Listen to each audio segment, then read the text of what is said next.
Merci Monsieur Mathian et merci à l'hôtel de la cathédrale, parents et héritiers, si je puis dire. Enfin bon, responsable de l'établissement aujourd'hui, de m'accueillir ici avec vous toutes et vous tous.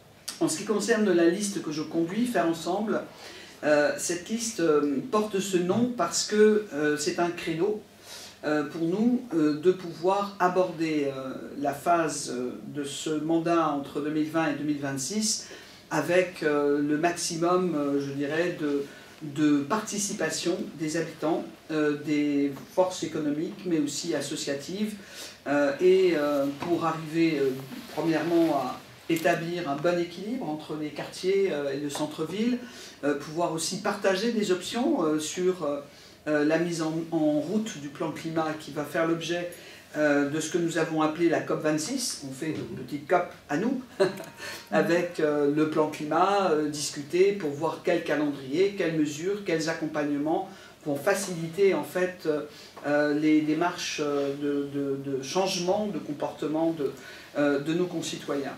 En même temps, la vocation européenne est un peu une absente de nos débats. Vous avez constaté que les différents débats qui ont été organisés dans cette campagne municipale ne comportaient pas de questions pratiquement sur la vocation européenne de Strasbourg. J'en suis étonné. Je trouve que c'est un vrai manque.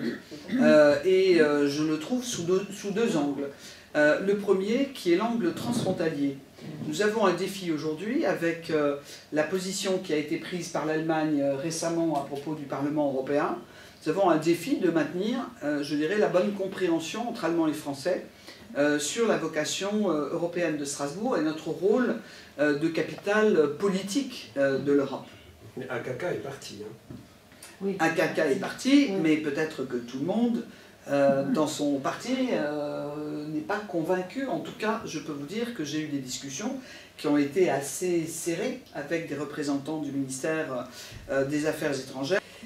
Et donc je pense que c'est à nous de nous en préoccuper, mais je rappelle, c'est d'abord aussi à l'État et à la France de rappeler le rôle que tient Strasbourg, au nom de l'État d'ailleurs, d'accueillir les institutions parlementaires de l'Union européenne et de la Grande Europe, du Conseil de l'Europe. Donc pour moi, ce rôle politique de Strasbourg est un rôle important, significatif, mais la période, on le voit bien, amène à relativiser le rôle des parlements. On le voit en France, sur le plan national, on le voit aussi dans d'autres pays européens, où finalement la démocratie parlementaire, avec les droits de l'opposition, avec la participation possible des citoyens, n'est pas forcément la première des préoccupations de nos États membres, qui pensent que dans la relation intergouvernementale qu'ils ont, eh ben, il suffit au fond de demander à la Commission européenne de faire ce qu'ils souhaitent, et que la Commission européenne réponde, et ensuite le Parlement devient petit à petit une chambre d'enregistrement. Je pense que nous, ici, à Strasbourg, parce que nous ne sommes pas une capitale d'État, nous avons un message à porter. Et ce message, c'est celui qu'on ne peut pas réussir un vivre ensemble à l'échelle européenne sans les Européens, sans les citoyens et les citoyennes d'Europe. Et ça veut dire que la vie parlementaire doit trouver sa force et son développement à Strasbourg, où le Parlement peut, de manière indépendante, afficher son autorité et sa souveraineté, mais en même temps, dans la proximité, avec déjà ceux qui résident et vivent ici, et dont je souhaite qu'ils puissent être un peu plus instruits sur les questions européennes et participer davantage. D'où plusieurs pistes. Je n'ai pas parlé du reste de la Cour européenne des droits de l'homme, qui est évidemment à la base du projet politique et démocratique européen. Mais je voudrais dire quel est mon point de vue aujourd'hui. Je pense qu'il faut que nous puissions relancer la task force, et surtout dans la perspective du prochain contrat triennal, et lui donner une vocation politique plus affirmée. Bon, je l'ai animée, je l'ai coordonnée, et elle a vécu au rythme des initiatives qui pouvaient être prises par l'exécutif, mois par mois, d'une certaine façon. Qu'est-ce qu'elle est devenue? La task force, elle est devenue, elle s'arrête avec le mandat, mais elle n'est pas arrêtée pour autant. Nous avons fait un bilan qui a été présenté dans une dernière réunion, et en fait, avec, bon, moi j'en tire comment dire, quelques conclusions, puisqu'un groupe de contact a été mis en place entre le Parlement européen et la ville de Strasbourg, ce qui est très utile, mais à ce moment-là, on vit au rythme du Parlement, on vit moins au rythme de ce que nous pouvons nous considérer comme important. Donc je pense qu'il y a plusieurs choses. D'abord, il faut pouvoir s'appuyer sur un Eurodistrict qui soit actif et exemplaire. Et pour moi, être actif et exemplaire suppose de pouvoir intégrer dans l'Eurodistrict la dimension économique. J'ai eu l'occasion d'être invité par nos amis de la VRO, c'est-à-dire l'organisation professionnelle des entreprises en Allemagne, pour présenter la feuille de route Eco 2030, et ils s'en sont inspirés, je dirais, pour eux-mêmes. Mais à un moment donné, on a la semaine de l'entrepreneuriat, où on se retrouve ensemble, on a la coopération des ports, qui est aujourd'hui très réussie, un modèle en Europe, mais utilisons ce que nous faisons de bien pour pouvoir en nourrir l'Eurodistrict et avoir dans l'Eurodistrict un rôle plus, je dirais, plus concret, plus affirmé, en s'appuyant aussi sur les universités. Et ce que j'aimerais bien qu'on refasse ensemble, c'est-à-dire une réflexion sur la manière dont chaque partie, française et allemande, contribue à cette vocation européenne de Strasbourg dans l'ensemble rhénan. Et que va apporter le traité d'Aix-la-Chapelle dans cette œuvre? Le traité d'Aix-la-Chapelle peut nous apporter pas mal de choses. D'abord sur les irritants, pouvoir avoir des décisions, je prends un exemple sur les questions de sécurité, on peut avoir, comme dans le domaine par exemple de la santé, des accords plus facilement conclus. On peut apporter aussi sur les questions d'environnement et de gestion de notre espace commun, là aussi des initiatives qui peuvent être portées plus facilement dans le cadre du traité d'Aix-la-Chapelle.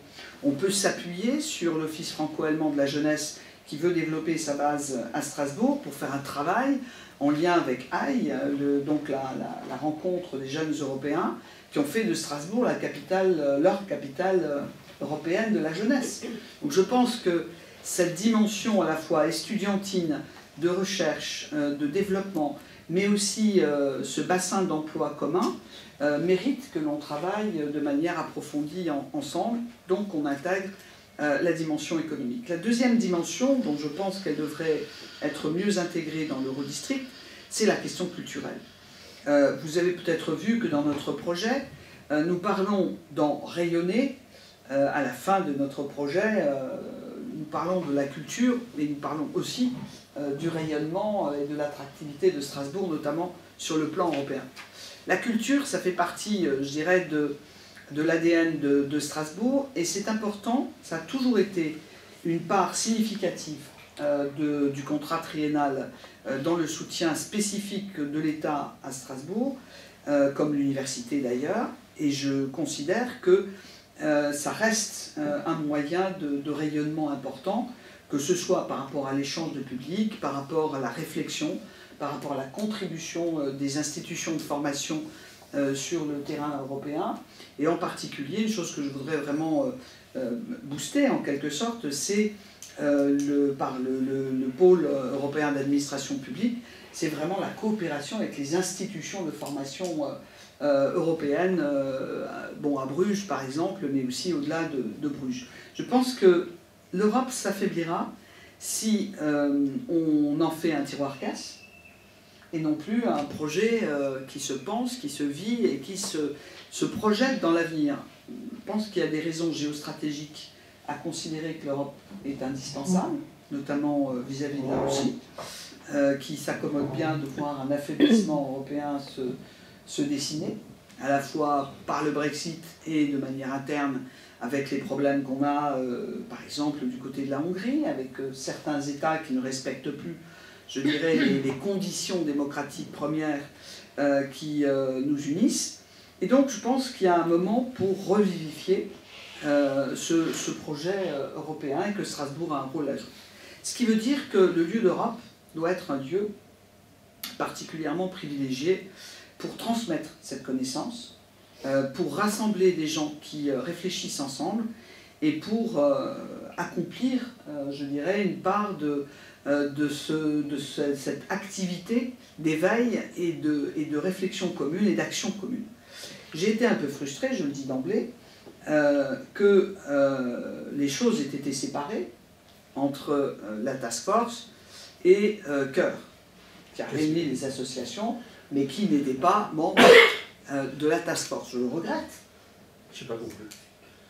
Qu'est-ce que vous n'avez pas compris? Ça s'est passé. Ah mais non, mais, moi j'ai compris. Ah bon. Non. Je vous expliquerai.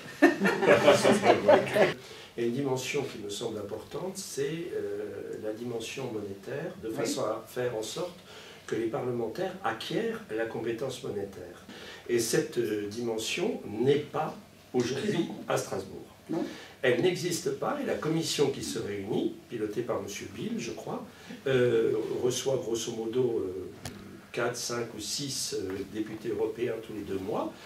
Ça n'est pas pris au sérieux par les députés européens. Parce que ça permettra d'exercer une certaine démocratie qui n'existe pas aujourd'hui au niveau de la BCE. Dans le mandat qui vient, il y a une préoccupation, je dirais, pragmatique et immédiate, qui est d'augmenter l'activité du Parlement européen à Strasbourg. Deuxièmement, de démontrer qu'on peut tout accueillir du Parlement européen à Strasbourg.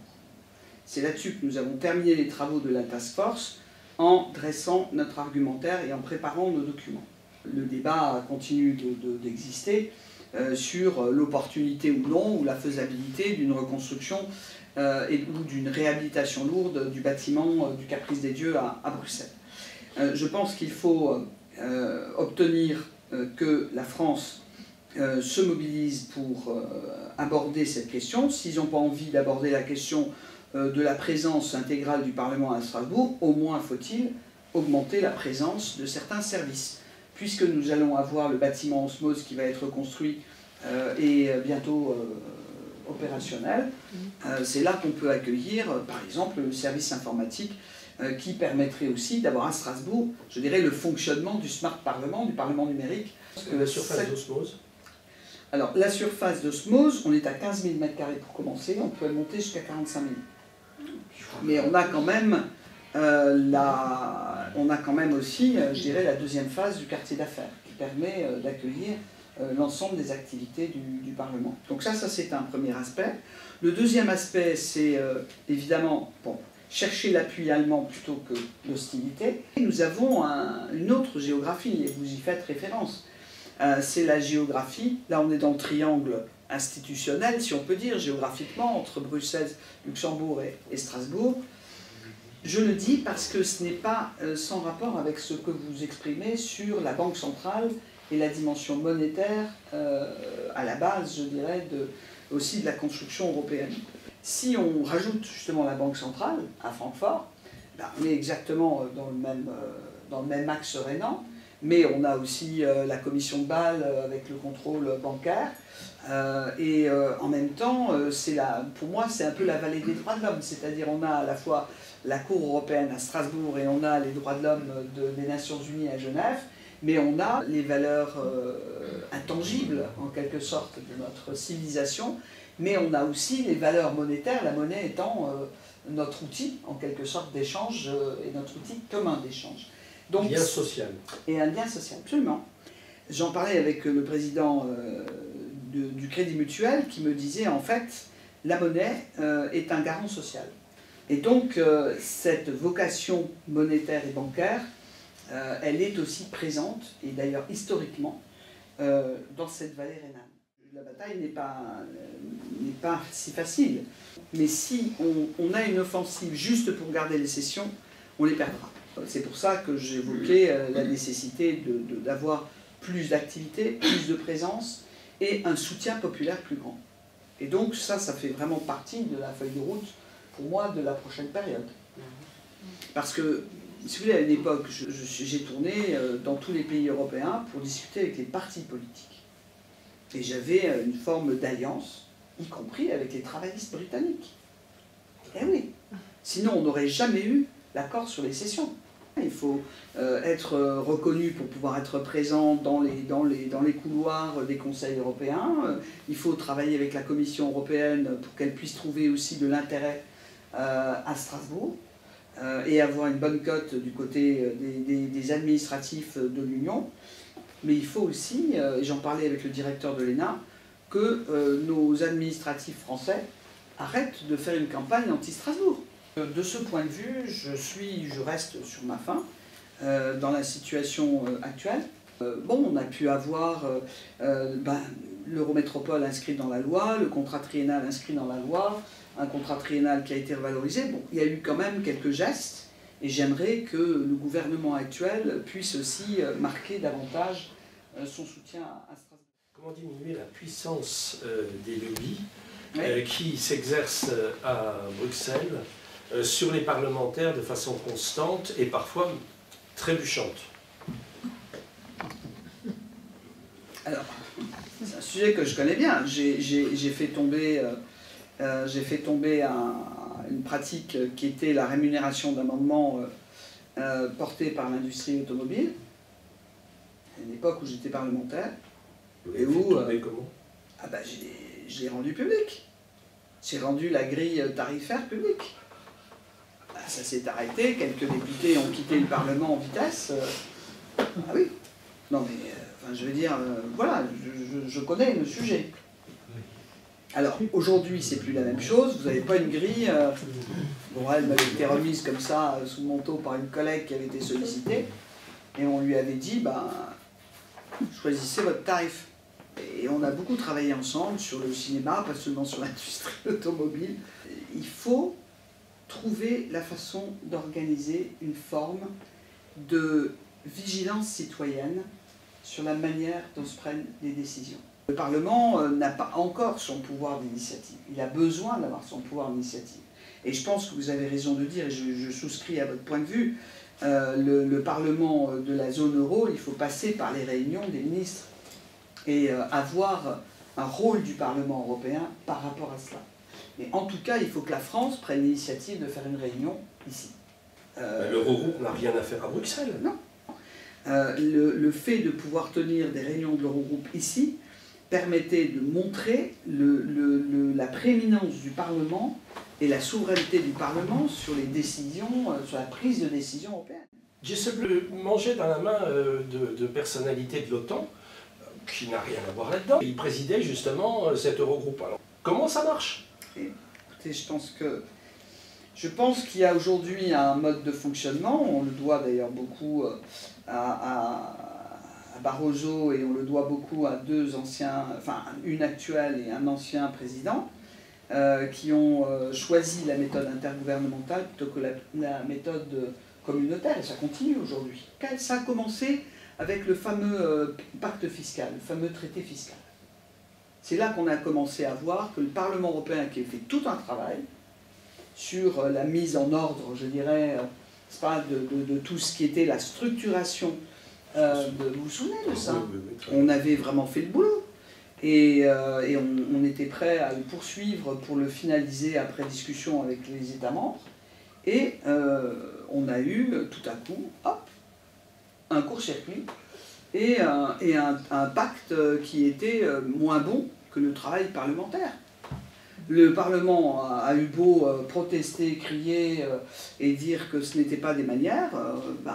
Et donc, je pense que ces questions, régulation financière, politique monétaire, contrôle parlementaire, ça fait vraiment partie de la prochaine étape de la construction européenne. Si on passe à côté, on n'aura ni la stabilité, ni l'indépendance et la solidité, parce que, ayant travaillé plusieurs années dans le nord de l'Europe, je peux dire que, vous parlez de l'OTAN, j'ai travaillé sur la mobilité militaire à propos du train à grande vitesse qui doit être construit pour relier les pays baltes au reste de l'espace européen. En rencontrant un colonel de l'OTAN, dit « Écoutez, c'est bien, mais on a notre mot à dire. » Oui, l'Europe de la défense, aujourd'hui, c'est compliqué aussi. Les intérêts européens doivent être sont pas ceux de l'OTAN. Ils ne sont pas ceux de l'OTAN, absolument.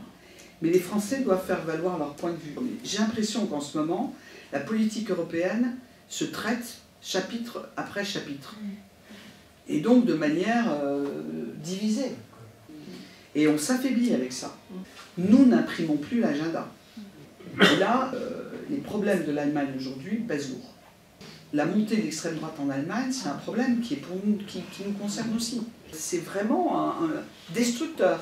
Destructeur de l'entente entre les peuples, destructeur de l'Europe, destructeur d'un pays, destructeur de l'amitié entre nos deux pays. Et il faut qu'on arrive aussi à faire partager ces enjeux à la population. Donc les portes ouvertes du Parlement européen ne suffisent pas. Et puis, il faut rendre certains débats plus publics. Celui que vous posez, il faut le mettre sur la place publique. Vous le faites, mais je veux dire, à une échelle, vous voyez, pourquoi pas organiser un débat de portée générale au Parlement européen. Moi, j'ai proposé dans notre feuille, dans notre programme, notre projet, ce que j'ai appelé le Festival des idées, avec l'université. Et moi, je pense que la dimension européenne, on pourrait aussi la rendre concrète de cette manière, et de le faire à un moment où on peut aussi motiver les gens dans cet esprit de découverte. Par exemple, à Cambridge, ils ont pris un mot, la transformation. Qu'est-ce que c'est que la transformation?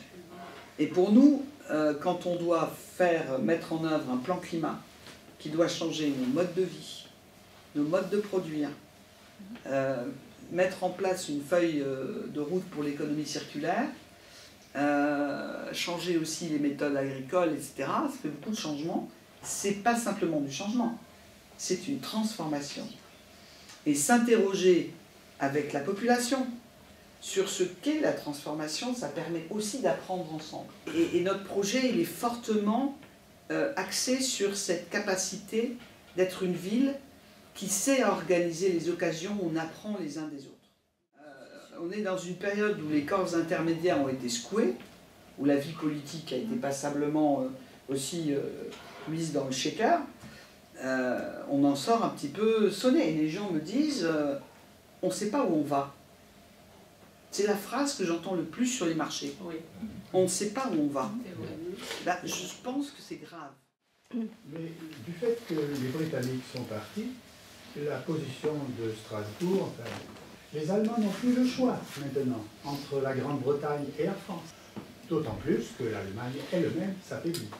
Alors la position de la France est bonne. C'est l'occasion. Alors, pour faire... Enfin, avec l'Allemagne, il faut avoir un projet. Il ne faut pas simplement discuter. On parle beaucoup. Si vous voulez, dans le Haut Conseil culturel franco-allemand, j'ai bien rigolé parce qu'à un moment donné, on parlait justement du couple franco-allemand. Et un des membres de ce Haut Conseil a dit « on a l'impression qu'ils s'entendent mieux parce qu'ils font chambre à part ». C'est pas complètement faux. Hein. Voilà, dans un couple, on sait quand même qu'à un moment donné, bon, voilà, c'est quand même une étape, disons, de prise de distance pour le moins. Bon. Donc, voilà, il faut un projet commun. Et moi, je pense que sur ces questions-là, moi, je suis inquiète parce que en réalité, j'ai l'impression qu'on joue l'Europe en mineur. On ne joue pas, enfin, au fond, c'est une contrainte domestique. Ça n'est pas un projet transnational d'envergure. Je le vois dans une campagne comme celle-ci, où la question européenne n'est pas seulement la question de Strasbourg, c'est aussi la question de chaque citoyen, de chaque personne. C'est celle des étudiants avec le programme Erasmus, c'est celle éventuellement aussi, comme on souhaite, des apprentis qui peuvent circuler en Europe, c'est la question des médias, c'est la chaîne Arte, il y a plusieurs leçons que je retire de notre histoire dans cette région d'Europe. La première, c'est qu'en général, on ne se voit pas tel que les autres nous voient. Je le dis souvent en souriant, je me balade partout en Europe et partout on est l'Ouest. Remarquable, enviable, riche, avec l'innovation et tout. Il n'y a qu'en France qu'on est à l'Est. et très à l'est. Bon, alors, bon, pourquoi est-ce qu'on n'a pas pu intégrer la géographie européenne et la géopolitique européenne? En fait, on est vraiment au cœur de l'Europe. Si vous prenez les échanges, le Rhin, à lui tout seul, fait 2/3 de la circulation fluviale en Europe. Le fait que le Royaume-Uni aujourd'hui pense tirer son épingle du jeu tout seul, je pense qu'on doit faire attention parce que ce pays est quand même important pour la France. Et on le voit, que ce soit pour la pêche, que ce soit pour les échanges, pour la recherche, pour enfin, toutes les formes de coopération pour les échanges, pour la défense. Bon, bah, je veux dire, il faut qu'on continue quand même de travailler avec les Anglais. En regardant les choses du point de vue de la défense, quand vous discutez avec des militaires anglais, vous comprenez. Et je pense que la France, de ce point de vue, a un rôle, elle est au point d'équilibre, et elle aurait tort de laisser filer le Royaume-Uni vers les Américains. Je pense que Strasbourg a un rôle à jouer dans le réseau des villes, et au-delà de l'Europe, elle a un rôle à jouer sur le plan international. Nous, on s'est doté d'une stratégie économique et une stratégie d'attractivité à l'échelle de la métropole, et personnellement, je suis parfaitement prête à continuer de la développer en direction des pays avec lesquels on a de fortes coopérations. Bon, le Canada, avec le Québec, Boston, qui est quand même un point, je dirais, d'ancrage américain plutôt sympathique, mais aussi le Japon. Le Japon qui nous considère aujourd'hui en Alsace comme le terrain privilégié pour investir pour leur plus belle start-up.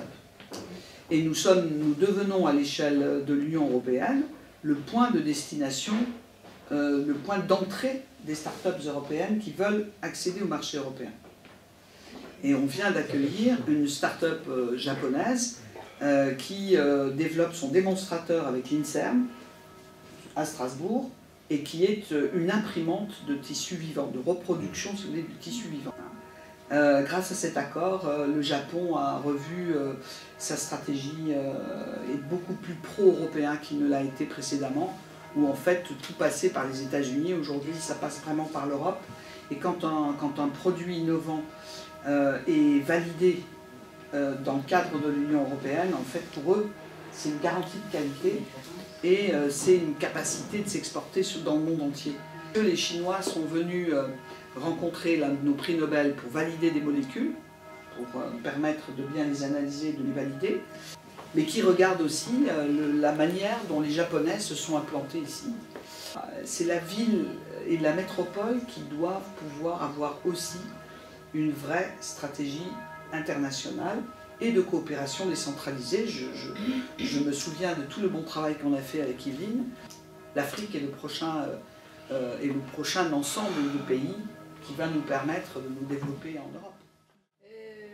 Pour faire intervenir les citoyens à la prise de décision au Parlement européen, avec des discussions entre les décideurs politiques et les citoyens, la semaine qui précède le Parlement, avant que la décision soit prise. Alors, ce que je constate, si vous voulez, c'est que le droit de pétition est un droit qui finalement est très compliqué et qui ne permet pas cette fluidité oui, dans l'implication des citoyens. Je pense quand même que le débat qui viendrait dans les jours qui précèdent la session, ce serait un peu tard. Je pense que, enfin, on en a discuté avec certains parlementaires, l'idée, ça peut être aussi d'avoir vraiment des débats qui ouvrent en quelque sorte l'examen d'un sujet. Bon, moi j'ai imaginé un système aussi de travail et d'échange à distance, parce que les outils numériques nous permettent ça, oui, de permettre une vraie contribution des citoyens, mais d'avoir quand même des réunions physiques dans les locaux du Parlement, avec des représentants ou des gens qui peuvent être présents et qui actent le débat, le résultat d'un débat, pour le remettre au Parlement. Parce que sinon, quand vous disiez les lobbies, contrebalancer les lobbies, j'ai été véritablement choqué que lorsque nous avons eu ce débat qui a commencé, moi j'étais plus là au moment des votes après, sur la protection des données, les GAFA soient devenus menaçants, y compris vis-à-vis du rapporteur. J'ai vu comment les choses pouvaient se passer. comment on peut être harcelé, mais vraiment méchamment par un certain nombre de gens, et puis lobby à contre-lobby, et puis vous n'arrivez plus à travailler si vous ne savez pas vous organiser, on peut vous faire exploser. Donc il faut l'encadrer, il faut encadrer la contribution des lobbies. Mais il faut pouvoir avoir quand même une expression plus souple, plus fluide, sinon je ne pense pas que le projet européen continuera à avoir l'aval des peuples d'Europe, des citoyens d'Europe. Je ne crois pas. Je pense qu'aujourd'hui, ça s'écarte trop d'eux. Il y a une déperdition de leur... Et vous le voyez bien dans le débat national, quand est-ce qu'on vous dit, quand un texte arrive à l'Assemblée, qu'il a déjà été examiné par le Parlement européen? Quand est-ce qu'au plan national, on observe le travail des parlementaires français, on en rend compte dans les médias, pour dire c'est le top départ, et ensuite on va avoir ce texte qui va arriver au Parlement national? Non, ça arrive au Parlement national comme s'il n'y avait jamais eu de vie avant. Comme s'il n'y avait jamais eu de débat, qu'il n'y avait jamais eu de prise de position, et on se retrouve parfois avec une incompréhension crasse des députés français nationaux ou des sénateurs, un peu moins des sénateurs, par rapport à des enjeux européens. Et je continue de penser qu'il faut impliquer la dimension européenne, mais de manière plus instruite et plus compréhensive dans les débats nationaux. Ça nous aiderait aussi. Et pour ça, il faut que le réflexe Strasbourg soit pris et que nous devenions la plateforme européenne des débats démocratiques. C'est ça, c'est comme ça qu'on peut traduire. Et donc, moi, je pense que les associations qui militent beaucoup ici en faveur de l'Europe ont un rôle à jouer, qui peut être vraiment... Le dispatching du contrat triennal, comment le voyez-vous par rapport au renforcement de notre petit lieu d'Europe? Je suis très perplexe par rapport à un projet qui était attendu, pour lequel il y a eu beaucoup de mobilisation de tous les acteurs, et qui n'a pas rempli son rôle, mais qui a aussi frustré ses responsables successifs. Donc, à un moment donné, le lieu d'Europe doit être vraiment un lieu de rencontre. J'ai une question tout de même. Comment se fait-il qu'entre 2011 et 2020, il ne se soit rien passé dans la projection? Que s'est-il passé? Joker. Non, je ne peux pas répondre parce que le lieu d'Europe n'a pas été un sujet partagé sur le plan municipal. Et c'est regrettable. Et c'est regrettable. Et donc moi, ce que je propose, c'est vraiment de mettre en place un groupe de travail représentatif des associations, de la municipalité et des différents partenaires, régions, départements ou futures régions européennes d'Alsace, pour travailler là-dessus, mais y impliquer d'ailleurs aussi nos voisins, nos amis allemands. Parce que, et puis les associations, dans les quartiers, les gens me disent ça sert à quoi? Pourquoi nous on ne peut pas y aller? Ouais, alors j'aurais dit mais non, mais vous n'êtes pas interdit de séjour dans le lieu d'Europe. Mais il n'y a rien. Mais non. Comme il y a... Donc, si vous voulez, il faut que ça soit un lieu d'éducation populaire, je dirais, sur l'Europe, et un lieu de rencontre, un lieu vivant. Si ça ne peut pas être ce lieu-là, ben, je pense qu'on aura passé à côté. C'est ni un musée, ni un lieu d'exposition, ni un lieu d'expertise. Et j'appartiens à une génération où Alcatel était là. La désindustrialisation était quelque chose de tout à fait important. Or, créer de la richesse est essentiel. Mais comment voyez-vous la création de richesse industrielle? Nous sommes quand même une région qui a maintenu son potentiel industriel contre vents et marées, plus significativement que d'autres. Et nous sommes, par rapport à la région Grand Est, le pôle industriel. On peut y rajouter la Franche-Comté. Et on travaille avec les Hauts-de-France. Enfin, il y a quelques sites comme ça en France qui restent, je dirais, Toulouse, bien sûr. Alors, nous n'avons jamais bénéficié d'une priorité. On a eu le CNRS à un moment donné avec le général de Gaulle, mais on n'a jamais eu, on nous a dit, vous avez le Parlement européen, vous avez les institutions européennes, ça vous suffit. Et ça ne permet pas de créer de la même richesse. Et je vais vous dire, pour vous donner un exemple, en 6 ans, l'Eurométropole a perdu plus de 92 millions d'euros par la réduction de la dotation de fonctionnement de l'État. Quand vous dites on n'est pas riche de deux façons. parce que, comme Marseille, on a un taux de pauvreté très élevé, mais aussi parce que toutes les villes ont subi cette restriction. Comment est-ce qu'on a aujourd'hui une marge de manœuvre à l'échelle des métropoles? C'est par notre développement économique. C'est pas toujours facile hein, d'expliquer à tout le monde que dans le port, il faut garder des entreprises industrielles. Qu'à Rheinstedt, on en a mis d'autres et on a de la logistique et que, sans être un pôle logistique, on peut mettre la clé sous la porte. Mais aujourd'hui, la création d'un cluster vert, le travail sur l'économie circulaire dans la construction, y compris avec des entreprises locales comme Soprema. Bon, il faut commencer par nous-mêmes hein, si on veut se vendre. On s'est rendu compte quand même qu'on a un vrai travers en Alsace. Hein. On ne vend jamais quelque chose qu'on n'a pas fait. Et on hésite toujours à faire notre propre publicité. Et alors le maire de Hanovre, on m'a parlé du gang des Spätzle. Le gang des Spätzle, c'est nos amis badois. Hein. Il va falloir se serrer les coudes. Il va falloir se serrer les coudes. On va avoir besoin des emplois allemands, encore un peu plus maintenant qu'autrement. Mais ils vous disent très clairement aujourd'hui, la proximité avec les startups, la dynamique d'innovation, elle est plus chez nous que chez eux.